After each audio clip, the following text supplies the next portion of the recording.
Excuse देणं लय सोपी आहे.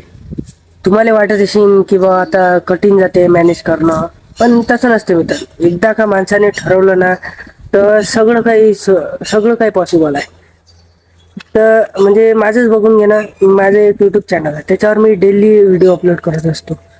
आणि दुसरं म्हणजे इंस्टाग्राम अकाउंट आहे, त्याच्यावर डेली रील्स टाकत असतो. तिसरं म्हणजे डेली ब्लॉगिंग करतो. चौथं म्हणजे आपलं आता सध्या चॅलेंज सुरू आहे. पाचवं म्हणजे आपलं कॉलेज पण सुरू आहे. म्हणजे मी एकटा पाच पाच गोष्टी मॅनेज करून राहिलो. तर म्हणून म्हणत आहे मित्रांनो, सगळं काही पॉसिबल आहे. बस हा माणसाच्या अंगातला जो आळस आहे ना, तो दूर झाला पाहिजे.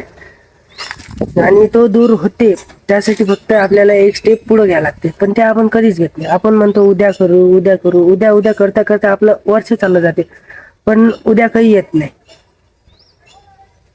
जे काही करायचं आहे ते आत्ताच करायचं, उद्याची कशाला वाट बघायची. आत्ताच आत्ताच म्हणजे आता निघून चाललं जायचं त्यामधून. आणि रोज रात्री झोपाच्या वेळेसच ठरवून घ्यायचं की आपल्याला उद्या काय करायचं आहे. म्हणजे उद्याच्या दिवशी माझ्या पहिला काम काय राहील, कोणतं काम मी पहिले कम्प्लीट करेल, ते म्हणजे रात्रीच ठरवून घ्यायचं. म्हणजे कसं आपलं सगळं काही मॅनेज होते. बस एवढंच बोलायचं होतं. जर तुम्हाला व्हिडिओ आवडला असेल तर लाईक व फॉलो वगैरे करून घ्या. तुमच्या भावाला सपोर्ट करा. भेटूया पुढच्या नवीन ब्लॉगमध्ये. Bye bye.